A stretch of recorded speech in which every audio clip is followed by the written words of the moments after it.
So Amazon web service ಹೆಂಗೆ work ಆಗುತ್ತೆ ಅನ್ನೋದನ್ನ ಹೆಂಗೆ ಕಲಿಯೋದು ಅಂತ ನೋಡೋಣ. ಸೊ ಫಸ್ಟ್ ನಿಮ್ಗೆ ಏನು ಮಾಡ್ಬೇಕು, ನೀವು AWS ಅಲ್ಲಿ ಒಂದು ನಿಮಗೆ ಫ್ರೀ ಅಕೌಂಟ್ ಇರುತ್ತೆ. ಫ್ರೀ ಅಕೌಂಟ್ನ ನೀವು ಲಾಗಿನ್ ಮಾಡ್ಕೊಬೇಕು. AWS ಅಮೆಝಾನ್ IT ಸರ್ವಿಸ್ ನೋಡಿದ್ರೆ ನಿಮಗೆ ಆ ಪೋರ್ಟಲ್ ಓಪನ್ ಆಗುತ್ತೆ. ಆ ಪೋರ್ಟಲ್ಗೆ ಹೋಗ್ಬಿಟ್ಟು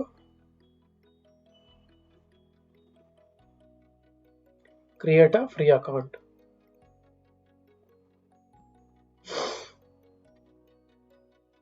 ಫ್ರೀ ಅಕೌಂಟ್ನ ಕ್ರಿಯೇಟ್ ಮಾಡ್ಕೊಬೇಕು. ಫಸ್ಟ್ ಆಗಿ ಇದಕ್ಕೆ AWS 1 ಇಯರ್ ಫ್ರೀ ಕೊಡುತ್ತೆ. ಸೊ 1 ಇಯರ್ ನೀವು ಅದನ್ನ ಲರ್ನಿಂಗ್ಗೋಸ್ಕರ ಯೂಸ್ ಮಾಡ್ಕೊಬೋದು. ಸೊ ಕಾರ್ಡ್ ನಂಬರ್ನ ಅದನ್ನ ಕೇಳುತ್ತೆ. ಕಾರ್ಡ್ ಎಲ್ಲ ಪೇಮೆಂಟ್ ಜಸ್ಟ್ ಇಟ್ ವೆರಿ ತುಂಬ ಕಡಿಮೆ ಅಮೌಂಟ್ ಕೇಳುತ್ತೆ. ಅದನ್ನ ನೀವು ಹಾಕಿ ಇದು ಮಾಡ್ಬೋದು, ಯೂಸ್ ಮಾಡ್ಬೋದು. ಸೊ ಕ್ರಿಯೇಟ್ ಮಾಡಾದ್ಮೇಲೆ ಲಾಗಿನ್ ಮಾಡೋದು. ಸೊ ನಂದು ಆಲ್ರೆಡಿ ಅಕೌಂಟ್ ಇದೆ, ನಾನು ಲಾಗಿನ್ ಮಾಡ್ತೀನಿ. ಯೂಸ್ ಮಾಡೋಣ.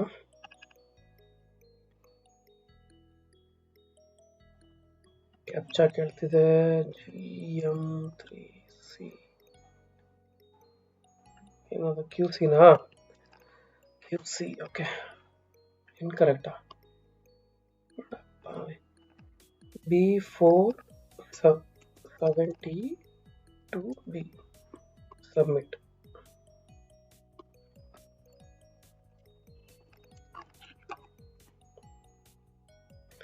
ಗೂಗಲ್ ಅಥೆಂಟಿಕೇಟರ್ ತರ ಇದಕ್ಕೊಂದು authenticator, 2 step authentication. So Google authenticator ಗೊತ್ತಲ್ಲ ನಿಮಗೆ. ಸೊ ಅದನ್ನ ಮಾಡಿರೋದು ನಾನು. ಏನಾಯ್ತು ಅಂತ ಇವಾಗ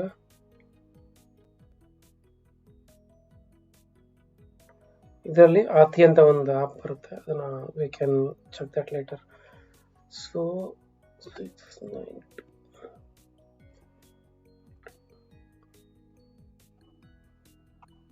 ಸೊ ಲಾಗಿನ್ ಮಾಡೋಣ ಫಸ್ಟು.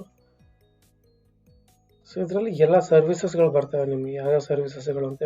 ಸ್ಟಾರ್ಟಿಂಗ್ ನಾವು ನೋಡ್ತಾ ಇರೋದು EC2. EC2 is nothing but virtual machine. Virtual ಮಷಿನ್ಗೆ ಇವರು EC2 ಅನ್ನೋ ವರ್ಡ್ನ ಯೂಸ್ ಮಾಡ್ತಾರೆ. Okay, EC2. ಸೊ EC2ಗೆ ಹೋಗ್ಬಿಟ್ಟು ಏನು ಮಾಡಬೇಕು, ಇನ್ಸ್ಟೆನ್ಸಸ್ ರನ್ನಿಂಗ್ ಯಾವುದೂ ಇಲ್ಲ. ಸೊ ಒಂದು ಹೊಸ ಇನ್ಸ್ಟೆನ್ಸ್ನ ನಾವು ಕ್ರಿಯೇಟ್ ಮಾಡ್ಕೊಬೇಕು. ಫಸ್ಟ್ ಏನು ಮಾಡಿದ್ರಿ, ಪೋರ್ಟಲ್ಗೆ ಹೋಗಿದ್ರಿ.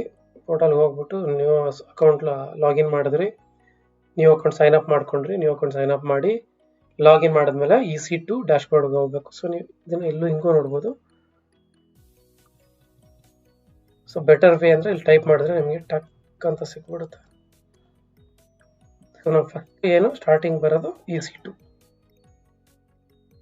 EC2 ಅಂತ ಹೋಗ್ತೀರಾ.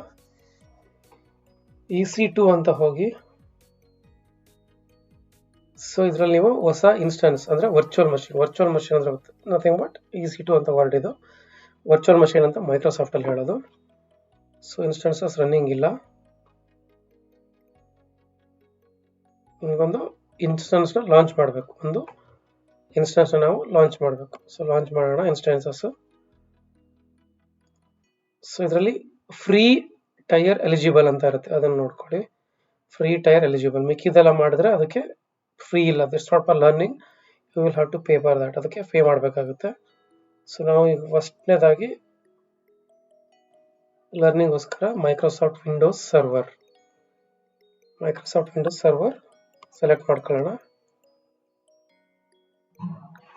ಸೊ ಇಲ್ಲಿ ಯಾವ ಟೈಪು ಅಂತ, ಸೊ ತಕ್ಕನಾಗೆ ಚೇಂಜ್ ಆಗುತ್ತೆ. ಇಲ್ಲಿ ಮೆಮೊರಿಗಳು ಚೇಂಜ್ ಆಗ್ತವೆ, ರ್ಯಾಮ್ ಚೇಂಜ್ ಆಗುತ್ತೆ, ಸ್ಟೋರೇಜ್, CPU, ಕೋರ್ಸ್ ಚೇಂಜ್ ಆಗುತ್ತೆ. ಸೊ ನಮಗೆ ಫ್ರೀ ಇರೋದು ಫಾರ್ ಲರ್ನಿಂಗ್ ಪರ್ಪಸ್ ನಾವು ಫ್ರೀ ಟೈರ್ ಎಲಿಜಿಬಲ್ನ ಸೆಲೆಕ್ಟ್ ಮಾಡ್ಕೊಳ್ಳೋಣ. ಸೊ ಇವಾಗ configure instance details. So number of instance ಒಂದೇ ಮಾಡ್ತಿದ್ದೀವಿ, ಮಿಕ್ಕಿದೆಲ್ಲ ಡಿಫಾಲ್ಟ್ ಆಗಿರಲಿ ಸದ್ಯಕ್ಕೆ, ಅದೇನು ಚೇಂಜ್ ಮಾಡಬೇಕಾಗಿಲ್ಲ. ಇವಾಗ ಸ್ಟೋರೇಜ್ನ ಆ್ಯಡ್ ಮಾಡೋದು. ಸೊ 30 GB ನಮಗೆ ಫ್ರೀ ಟೈರಲ್ಲಿ ಸಿಗೋದು. ಸೊ 30 GB ಅಂತ ಹಾಕ್ಕೊಳ್ಳೋಣ. ಇದು volume type root. Okay, so create ಮಾಡ್ಕೊಂಡಿದ್ದೀವಿ. ಇದರಲ್ಲೂ ಅಷ್ಟೇ ಏನು ಚೇಂಜಸ್ ಮಾಡೋದೇನು ಬೇಕಿಲ್ಲ, ಡಿಫಾಲ್ಟ್ ಹಂಗೆ ಇರಲಿ. ಟ್ಯಾಗ್ಸ್ ಆ್ಯಡ್ ಮಾಡೋಣ. ಸೊ ಟ್ಯಾಗ್ಸ್ ಬಂದು ಇದು ನೇಮ್, ಏನು ಮಷಿನ್ ಇದು, ವಿಂಡೋಸ್ ಸರ್ವರ್.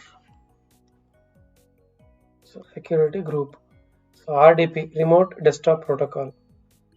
ಅಂದರೆ ನಾವು MSTC ಮಾಡ್ತೀವಲ್ಲ, MSTSC ರಿಮೋಟ್ ಡೆಸ್ಕ್ಟಾಪ್ ಕನೆಕ್ಷನ್ ಅದನ್ನು ಮಾಡಿಬಿಟ್ಟು,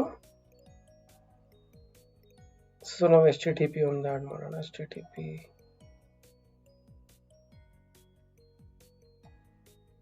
ಸೊ ಇವಾಗ ಗೊತ್ತಾಯ್ತಲ್ಲ, ಒಂದ್ಸಲ ನೋಡ್ಕೊಂಬೋಣ ಬೇಕಂದ್ರೆ ಸ್ಟಾರ್ಟಿಂಗಿಂದ.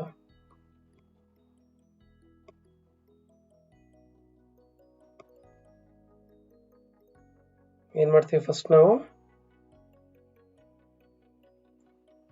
ಫ್ರೀ ರಿಟೈರ್ ಎಲಿಜಿಬಲ್ ಮಾತ್ರ ಯೂಸ್ ಮಾಡಿ ಸೆಲೆಕ್ಟ್ ಮಾಡ್ಕೊತೀವಿ.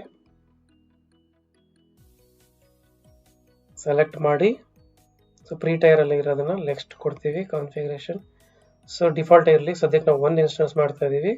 ಸೊ ಮಿಕ್ಕಿದೆಲ್ಲ VPC, ಸಬ್ನೆಟ್, IC ಅದೆಲ್ಲ ನೆಕ್ಸ್ಟ್ ಕಾನ್ಸೆಪ್ಟ್ಸಲ್ಲಿ ಬರುತ್ತೆ. ಸೊ ಸದ್ಯಕ್ಕೆ ನಾವು ಇವಾಗ ಜಸ್ಟ್ ಇಲ್ಲ how to launch an instance, ಹೌದು ಒಂದು ಇನ್ಸ್ಟೆನ್ಸ್ನ ಹೆಂಗೆ ಲಾಂಚ್ ಮಾಡೋದು. ಸೊ ನಾವು ವಿಂಡೋಸ್ ಸರ್ವರ್ನ ಸೆಲೆಕ್ಟ್ ಮಾಡ್ಕೊಂಡಿದ್ದೀನಿ. ನೆಕ್ಸ್ಟ್ ಹೋಗೋಣ ಆ್ಯಡ್ ಸ್ಟೋರೇಜ್. ಸೊ 30 GB ನಮಗೆ ಫ್ರೀ ಇರುತ್ತೆ. 30 GB ಹಾರ್ಡ್ ಡಿಸ್ಕ್ ಸಿಗುತ್ತೆ, ನಮಗೊಂದು ಒಂದು ಡ್ರೈವ್ ಸಿಗುತ್ತೆ.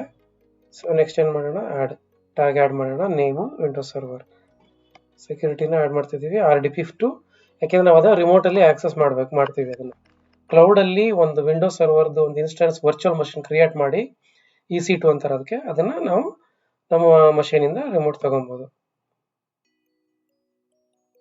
ಸೊ ಒಂದ್ಸಲ ನೋಡ್ಕೊಳ್ಳಿ ಏನಿದೆ ಅದು. EBS only, TCP RDP, instance details, storage ಏನಿದೆ, ಟ್ಯಾಗ್ಸ್. ಸೊ ಲಾಂಚ್ ಮಾಡೋಣ. ಇಲ್ಲಿ ನೀವು ಇವಾಗ ಕೀಪೇರ್ ಏನಕ್ಕೆ ಬೇಕಾಗುತ್ತೆ ಅಂದರೆ ಡಿಕ್ರಿಪ್ಟ್ ಮಾಡೋ ಟೈಮಲ್ಲಿ ಬೇಕಾಗುತ್ತೆ. ಪಾಸ್ವರ್ಡ್, ಲಾಗಿನ್ ಪಾಸ್ವರ್ಡ್ ಡಿಫ್ರಿಟ್ ಮಾಡಬೇಕಾದ್ರೆ. ಸೊ ನಾವು ಹೊಸ ಕೀಪೇರ್ ಮಾಡೋಣ. ಜಸ್ಟ್ ಲರ್ನ್ ಏನಾದರೂ you can give any name. So download key pair ಎಲ್ಲಿ ಡೌನ್ಲೋಡ್ ಆಗಿದೆ .pem ಎಕ್ಸ್ಟೆನ್ಷನಲ್ಲಿ. ಸೊ ಇಲ್ಲಿ ಬಂದು ಇದನ್ನು ಯಾವುದೋ ಒಂದು ಫೋಲ್ಡರ್ಗೆ ಹಾಕ್ಕೊಳ್ಳೋಣ.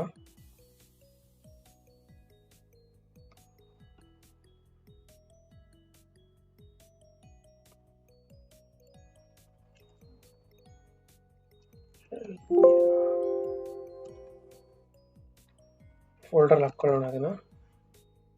ಸೊ ನೆಕ್ಸ್ಟ್ ಯೂಸ್ ಆಗುತ್ತಿದ್ದು ಲಾಂಚ್ ಇನ್ಸ್ಟಾನ್ಸಸ್ ಅಂತ ಕೊಟ್ಬಿಟ್ರೆ ಸೊ ಅದು ಕ್ರಿಯೇಟ್ ಆಗುತ್ತೆ. ಇನ್ಸ್ಟೆನ್ಸನ್ನ ಅದು ಕಾನ್ಫಿಗರ್ ಮಾಡಿ ನಮಗೆ ಫೆಚ್ ಮಾಡುತ್ತೆ. ಸೊ ವ್ಯೂ ಇನ್ಸ್ಟೆನ್ಸಸ್ ಅಂತ ಹೋದರೆ ನಾವು ಇವಾಗ ಸ್ವಲ್ಪ ವೇಟ್ ಮಾಡಬೇಕಾಗುತ್ತೆ. It is getting started. So instance state ಏನು ಬರುತ್ತೆ ಇಲ್ಲಿ, ಇನ್ಸ್ಟೆನ್ಸ್ ಸ್ಟೇಟ್ ನೋಡಿದ್ರೆ ನಿಮ್ಗೆ ಏನು ಕಾಣಿಸುತ್ತೆ, ಪೆಂಡಿಂಗ್. ಸೊ ಪೆಂಡಿಂಗ್ ಅಂತ ಇದೆ. ಸ್ಟೇಟಸ್ ಚೆಕ್ ಅಂತ ಇರುತ್ತಲ್ವ, ಸ್ಟೇಟಸ್ ಎಲ್ಲ 2x2 ಚೆಕ್ ಅಂತ, ಅದ್ರ ಚೆಕ್ ಸ್ಟೇಟಸ್ ಅದ್ರದ್ದು ಸ್ಟಾರ್ಟ್ ಆಗ್ತಿದೆಯೋ ಬೂಟಿಂಗ್ ಅಲ್ಲಿ ಇದೆಯೋ ಅಂತ ಚೆಕ್ ಮಾಡಿಬಿಟ್ಟು ರೆಡಿ ಆದವಾಗ ಇದು ಸ್ಟೇಟಸ್ ಚೆಕ್ ಅಂತ 2x2 ಇವಾಗ ನೋಡಿ ರನ್ನಿಂಗ್ ಆಗ್ತಾ ಇದೆ. ಸೊ ಸ್ಟೇಟಸ್ ಚೆಕ್ ಮಾಡೋಣ. ಒಂದು ರೀಲೋಡ್ ಅಂತ ಮಾಡೋಣ ನಾವು. ತಿರ್ಗಾ ಪೇಜ್ನ ರೀಲೋಡ್ ಮಾಡೋಣ. ಓಕೆ, ರನ್ನಿಂಗ್ ಅಲ್ಲಿದೆ, ಸ್ಟೇಟಸ್ ಚೆಕ್ ಆಗ್ತಿದೆ. ಸೊ ಇನಿಷಿಯಲೈಸಿಂಗ್ ಇದೆ ಸ್ಟೇಟಸ್ಸು.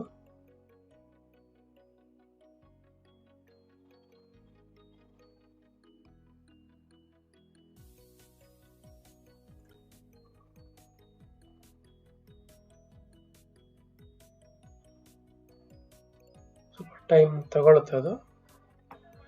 ಓಕೆ, ಸೊ ಏನು ಮಾಡಿದ್ವಿ ನಾವು ಇವಾಗ AWS ಪೋರ್ಟಲ್ಗೆ ಹೋಗಿ ಒಂದು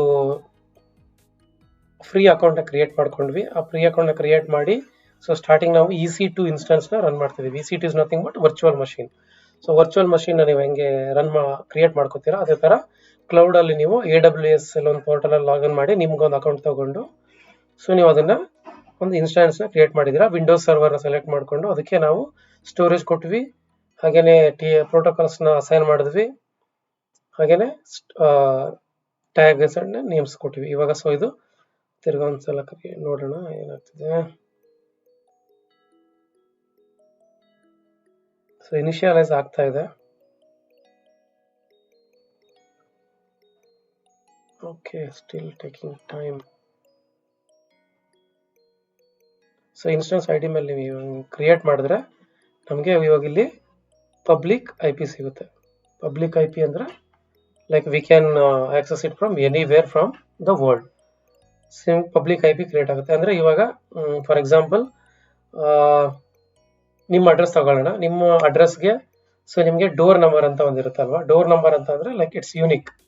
ಆ ಡೋರ್ ನಂಬರ್ನ ನಿಮ್ಮ ಏರಿಯಾದಲ್ಲಿ ಬೇರೆ ಯಾರು ತಗೊಂಡಿರಲ್ಲ. ಸೊ ಪಬ್ಲಿಕ್ ಐಪಿನೂ ಹಾಗೇನೆ ಸೇಮ್ ಐಪಿ, ಬಟ್ ನಿಮ್ಮ ಒಳಗಡೆ ರೂಮ್ಗೆ, ಇವಾಗ ರೂಮ್ಗೆ room number 1, room number 2, room number 3 ಅಂತ ಮಾಡ್ತೀರಾ, that is private IP. So public IP ಬಂದು what the outside world is known, how the outside world can contact you. Outside world ಇಂದ ಹೆಂಗೆ ನಿಮ್ಮನ್ನ if we want to communicate with your machine, that is called public IP. Internal private IP ಇರುತ್ತೆ. So ಅದು ಇವಾಗ ಆಯ್ತಾ, ಇದು public IP ಸಿಕ್ಕಿದೆ ನಮಗೆ. ನೋಡೋಣ ಇವಾಗ ಇನ್ಸ್ಟೆನ್ಸ್ ಏನಾಗಿದೆ. Instances running. ಓಕೆ, ಸೊ ಇವಾಗ ಇಟ್ಸ್ ರೆಡಿ. ಸ್ಟೇಟಸ್ ಚೆಕ್ ಆಗಿದೆ, 2/2 ಚೆಕ್ ಆಗಿದೆ, ಪಾಸ್ ಆಗಿದೆ. ಸೊ ನಾವು ಇವಾಗ ಇದನ್ನ ರಿಮೋಟ್ ಆಕ್ಸೆಸ್ ತಗೋಬಹುದು. ಹೆಂಗ್ ತಗೊಂತೀರಾ remote access? So instance ID ಮೇಲೆ ಕ್ಲಿಕ್ ಮಾಡಿ. ಇನ್ಸ್ಟೆನ್ಸ್ ಐಡಿ ಮೇಲೆ ಕ್ಲಿಕ್ ಮಾಡಿದಾಗ ನಿಮಗೆ ಪಬ್ಲಿಕ್ ಐಪಿ ಸಿಗುತ್ತೆ. ಕಾಪಿ ಮಾಡ್ಕೊಳ್ಳಿ ಇದನ್ನ. ಈಗ ನಾವು RDP ಇಂದ ಇದು ಮಾಡೋಣ. RDC ಸೊ ಇಲ್ಲಿ ಕ್ಲೀನ್ ಮಾಡಿ ಪಬ್ಲಿಕ್ ಐಪಿನ ಕನೆಕ್ಟ್ ಮಾಡಿ. ಸೊ ಇಲ್ಲಿ ಏನ್ ಕೇಳ್ತಿದೆ, ನಾವು ಇವಾಗ login user name and password ಹಾಕಬೇಕು. ಸೊ ಯೂಸರ್ ನೇಮ್ ಯಾವಾಗಲೂ ಬೈ ಡಿಫಾಲ್ಟ್ ಅಡ್ಮಿನಿಸ್ಟ್ರೇಟರ್ ಇರುತ್ತೆ. So inbuilt administrator. Okay, ADMINISTRATOR administrator. Password ಹೆಂಗ್ ಬೇಕು ನಿಮ್ಗೆ ಗೊತ್ತಿಲ್ಲ ಅಲ್ವಾ? ಪಾಸ್ವರ್ಡ್ ನಮಗೆ how can we find the password ಹೆಂಗ್ ಸಿಗುತ್ತೆ? ಕನೆಕ್ಟ್ ಅಂತ ಆಪ್ಷನ್ ಇದೆ ಇಲ್ಲಿ. ಸೊ ಇನ್ಸ್ಟೆನ್ಸಸ್ ಅಲ್ಲಿ ಕ್ಲಿಕ್ ಮಾಡಿದಾಗ ನಿಮಗೆ IP ಅಡ್ರೆಸ್ ಸಿಕ್ತು, ಪಬ್ಲಿಕ್ IP. ಸೊ ಪಬ್ಲಿಕ್ ಐಪಿನ ಕಾಪಿ ಮಾಡಿಕೊಂಡು ನಾವು RDC ರಿಮೋಟ್ ಡೆಸ್ಕ್ಟಾಪ್ ಕನೆಕ್ಷನ್, ಇದು ಬೈ ಡಿಫಾಲ್ಟ್ ಇನ್ಬಿಲ್ಟ್ ಆಪ್. ಇದು MS ವಿಂಡೋಸ್ OS ಅಲ್ಲಿ ಇರುತ್ತೆ. ಸೊ RDCಗೆ ಹೋಗಿ ಏನ್ ಮಾಡ್ತೀರಾ, ಸೊ ರನ್ ಇಂದ ನೀವು MSTSA ಕಮಾಂಡ್ ಯೂಸ್ ಮಾಡಿದ್ರು it takes you there remote desktop connection ಅಂತ RDC ಅಂತ ಹೊಡೆದ್ರು ಅಲ್ಲಿ ತಗೊಂಡು ಹೋಗುತ್ತೆ. ಸೊ ನಿಮಗೆ ಪಾಸ್ವರ್ಡ್ ಬೇಕು. ಇವಾಗ ಅಡ್ಮಿನಿಸ್ಟ್ರೇಟರ್ ಯೂಸರ್ ನೇಮ್ ಹಾಕಿದೀವಿ, ಕನೆಕ್ಟ್ಗೆ ಬರಬೇಕು. ಕನೆಕ್ಟ್ ಬನ್ನಿ. ಕನೆಕ್ಟ್ಗೆ ಬಂದು RDP ಕ್ಲೈಂಟ್ ಏನ್ ಮಾಡ್ತೀರಾ, ಕನೆಕ್ಟ್ಗೆ ಹೋಗ್ತೀರಾ. ಇನ್ಸ್ಟೆನ್ಸಸ್ ಅಲ್ಲಿ ಇನ್ಸ್ಟೆನ್ಸ್ ಐಡಿನ ಕ್ಲಿಕ್ ಮಾಡ್ತೀರಾ. ಇನ್ಸ್ಟೆನ್ಸ್ ಐಡಿ ಕ್ಲಿಕ್ ಮಾಡಿದವಾಗ ಕನೆಕ್ಟ್ ಅಂತ ಕ್ಲಿಕ್ ಮಾಡಿದ್ರೆ ನಿಮಗೆ IP ಅಡ್ರೆಸ್ ಸಿಗುತ್ತೆ. ಅದ್ರಲ್ಲಿ ಕನೆಕ್ಟ್ ಅನ್ನೋ ಆಪ್ಷನ್ಗೆ ಹೋಗ್ತೀರಾ. ಕನೆಕ್ಟ್ ಅನ್ನೋ ಆಪ್ಷನ್ ಬಂದು RDP ಕ್ಲೈಂಟ್ ಅಲ್ಲಿ ಸೊ ನೋಡಿ ಇಲ್ಲಿ ಯೂಸರ್ ನೇಮ್ ಇದೆ. ಸೊ ಇಲ್ಲಿ ನಿಮಗೆ ಗೆಟ್ ಪಾಸ್ವರ್ಡ್, ಇದು ಲಾಗಿನ್ ಪಾಸ್ವರ್ಡ್ ಕೊಡೋದು ನಿಮ್ಗೆ. ಗೆಟ್ ಪಾಸ್ವರ್ಡ್ ಅಂತ ಕೊಡಿ. ಓಕೆ, ಸೊ ತೋರಿಸ್ತಾ ಇದೆ ಕೀಪೇರ್ ಯಾವ್ದು ಇದಕ್ಕೆ, ಈ ಇನ್ಸ್ಟೆನ್ಸ್ಗೆ ಅಸೋಸಿಯೇಟ್ ಆಗಿರೋ ಕೀಪೇರ್ ಯಾವುದು, ಟೆಸ್ಟ್ ಲರ್ನ್. ಎಲ್ಲಿದೆ ಅದು ನಮ್ದು ಟೆಸ್ಟ್ ಲರ್ನ್? ನಾವು ಇವಾಗ ಡೌನ್ಲೋಡ್ ಮಾಡಿದಾಗ ಸೇವ್ ಮಾಡಿದ್ದೀವಿ. ಎಲ್ಲಿದೆ ಅದು? ಈ ಫೋಲ್ಡರ್ ಅಲ್ಲಿ ಟೆಸ್ಟ್ ಲರ್ನ್. ಸೊ ಇದನ್ನ ಇವಾಗ ನಾವು ಎನ್ಕ್ರಿಪ್ಟ್ ಆಗಿರೋ ಪಾಸ್ವರ್ಡ್ನ ಡಿಕ್ರಿಪ್ಟ್ ಮಾಡೋಣ. ಈಗ ನಿಮಗೆ ಇಲ್ಲಿ ಒಂದು ಹೆಕ್ಸಾಡೆಸಿಮಲ್, ಆಲ್ಫಾ ನ್ಯೂಮರಿಕ್ ಸಿಗುತ್ತೆ ಆ ವ್ಯಾಲ್ಯೂಸ್. ಸೊ ಅದನ್ನ ತಗೊಂಡು ಪೇಸ್ಟ್ ಮಾಡಿ. S,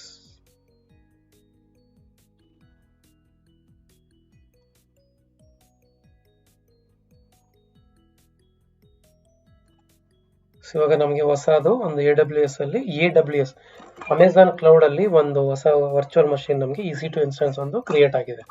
Windows ಸರ್ವರ್ದು free tyre eligible ಮಾತ್ರ ಯೂಸ್ ಮಾಡೋಕ್ಕಾಗುತ್ತೆ. ಯಾಕೆಂದ್ರೆ ನಾವು ಇವಾಗ ಕಲಿತಾ ಇದೀವಿ ಅದು ಹೆಂಗ್ ಯೂಸ್ ಮಾಡೋದು, ಹೆಂಗ್ ಮಾಡೋದು. ಸೊ EC2 ಇನ್ಸ್ಟೆನ್ಸ್ ನ ನೀವು ಕ್ರಿಯೇಟ್ ಮಾಡಿದ್ರಿ. ಇದು ಪಬ್ಲಿಕ್ IP. ಸೊ ಇಲ್ಲಿ ನಿಮಗೆ ಇಂಟರ್ನಲ್ ಪ್ರೈವೇಟ್ IP ಬರುತ್ತೆ. Okay, yes, no, it's problem ಇಲ್ಲ. ಸೊ ಡಿಸ್ಕವರ್ ಆಗ್ತಿದೆ ಪ್ರೈವೇಟ್ ನೆಟ್ವರ್ಕ್ಗೆ.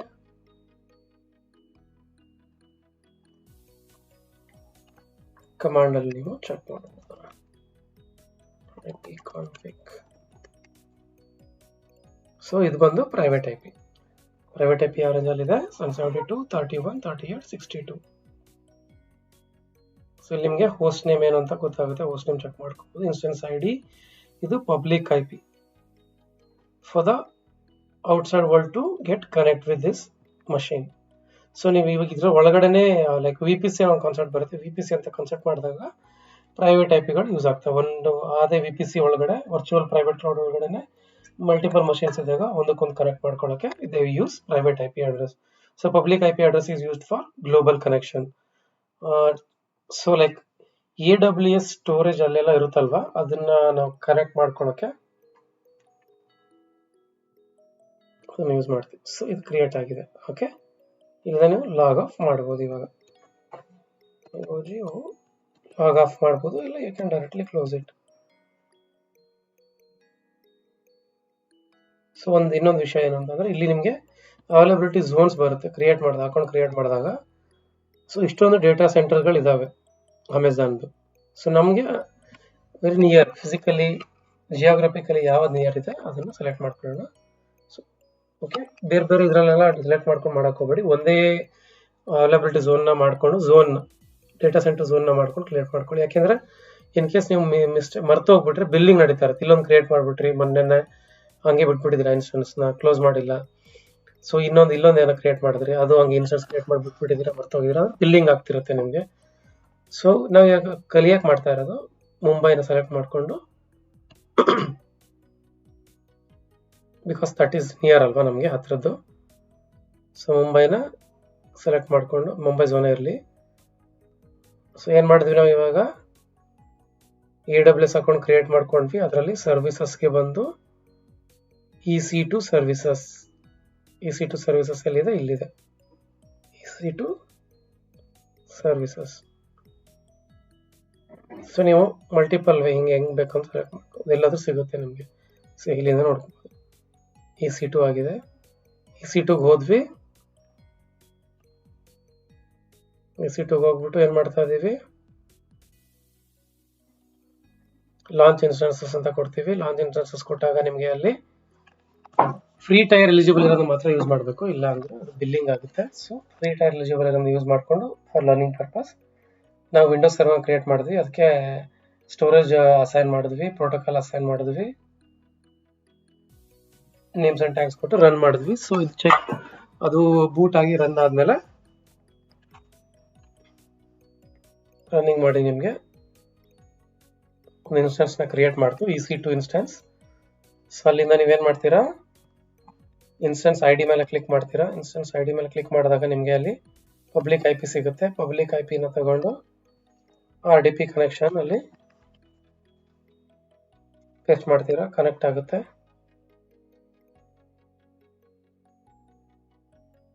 ಸೊ ನಾವು ಆಲ್ರೆಡಿ ಡಿಕ್ರಿಪ್ಟ್ ಮಾಡಿ ಲಾಗಿನ್ ಮಾಡೋದಕ್ಕೆ ಮಾಡಿದೀವಿ, ಮತ್ತೆ ರಿಮೆಂಬರ್ ಅಂತ ಕೊಟ್ಟಿದ್ದೀವಿ. ಸೊ ಅದು ಪಾಸ್ವರ್ಡ್ ಕೇಳ್ತಿಲ್ಲ. ಸೊ ಪಾಸ್ವರ್ಡ್ ಕೇಳುತ್ತದು. ಪಾಸ್ವರ್ಡ್ ಕೇಳಿದವಾಗ ಅಡ್ಮಿನಿಸ್ಟ್ರೇಟರ್ ಅಕೌಂಟ್ ಕೊಡಬೇಕು. ಸೊ ನೋಡಿ, ಕನೆಕ್ಟ್ ಅಂತ ಬಂದ್ರೆ ಕನೆಕ್ಟ್ ಆಪ್ಷನ್ ಬರಬೇಕು. ಅದರಲ್ಲಿ RDP client, user name administrator ಇರುತ್ತೆ. ಗೆಟ್ ಪಾಸ್ವರ್ಡ್ ಅಂತ ಕೊಟ್ರೆ ನಿಮಗೆ ಸೊ ಯಾವುದು ಕೀ ಪೇರ್ ಇದೆ ಅಂತ ತೋರಿಸುತ್ತೆ. ಬ್ರೌಸ್ ಮಾಡಿ ಟೆಸ್ಟ್ ಲರ್ನ್ ಅಂತ ನಾವು ಕ್ರಿಯೇಟ್ ಮಾಡ್ಕೊಂಡಿದ್ದೀವಿ ವೈಲ್ ಲಾಗಿಂಗ್ ಇನ್. ಸೊ ಕೀ ಪೇರ್ನ ಅದನ್ನ ಹಾಕಿದ್ರೆ ಡಿಕ್ರಿಪ್ಟ್ ಮಾಡುತ್ತೆ. ಸೊ ಅದನ್ನ ಯೂಸ್ ಮಾಡಿ ನೀವು ಲಾಗಿನ್ ಮಾಡ್ಬೋದು. ಲಾಗಿನ್ ಮಾಡಿದವಾಗ ನಿಮಗೆ ಇನ್ಸ್ಟೆನ್ಸ್ ಗೊತ್ತಾಗುತ್ತೆ. ಸೊ ನಿಮ್ದು ಒಂದ್ಸಲ ಓದ್ ಮುಗಿದ್ಮೇಲೆ ಇನ್ಸ್ಟೆನ್ಸ್ ಐಡಿನ ಕಲ್ತಾದ್ಮೇಲೆ ಇನ್ಸ್ಟೆನ್ಸ್ ಐಡಿನ ಸೆಲೆಕ್ಟ್ ಮಾಡಿಬಿಟ್ಟು ಇನ್ಸ್ಟೆನ್ಸ್ ಸ್ಟೇಟ್ಗೆ ಹೋಗಿ ಟರ್ಮಿನೇಟ್ ಮಾಡಬೇಕು. ಇಲ್ಲ ಅಂದ್ರೆ ಸೊ ಸ್ಟಾಪ್ ಮಾಡಿದ್ರು, ಯಾಕೆ ಸ್ಟಾಪ್ ಮಾಡಿದ್ರು ಏನಾಗುತ್ತೆ ಅಂದ್ರೆ, ಸೊ ನಿಮಗೆ ಅಸೈನ್ ಆಗಿರೋ ಸ್ಟೋರೇಜ್ ಹಂಗೆ ಇರುತ್ತಲ್ವ, 30 GB ಅಸೈನ್ ಆಗಿರೋ, ಸೊ ಅದಕ್ಕೆ ಬಿಲ್ಲಿಂಗ್ ಆಗುತ್ತೆ. ರಿಬೂಟ್ ಮಾಡಿದ್ರೆ ತಿರ್ಗಾ ರಿಬೂಟ್ ಆಗಿ ಆನ್ ಆಗುತ್ತೆ. ಸೊ ಟರ್ಮಿನೇಟ್ ಇನ್ಸ್ಟೆನ್ಸ್, ಟರ್ಮಿನೇಟ್ ಮಾಡಿ ಶಟ್ ಡೌನ್ ಆಗ್ತಿದೆ. ಶಟ್ ಡೌನ್ ಆದ್ಮೇಲೆ ಟರ್ಮಿನೇಟ್ ಆಗುತ್ತೆ. ಟರ್ಮಿನೇಟ್ ಆದ್ಮೇಲೆ ನಿಮಗೆ ಈಸಿಯಾಗಿ ಬಿಲ್ಲಿಂಗ್ ಸ್ಟಾಪ್ ಆಗುತ್ತೆ. So you will not get any incoming billing. I hope ನಿಮಗೆ ಇದು ಯೂಸ್ಫುಲ್ ಆಗಿರುತ್ತೆ ಅನ್ಕೋತೀನಿ. ಸೊ ಯೂಸ್ಫುಲ್ ಆಗಿ ನಿಮ್ಮ ಕಮೆಂಟ್ ಸೆಕ್ಷನ್ ಅಲ್ಲಿ ಡ್ರಾಪ್ ಮಾಡಿ. ಎಲ್ಲರಿಗೂ ಒಳ್ಳೇದಾಗಲಿ. ಜೈ ಹಿಂದ್.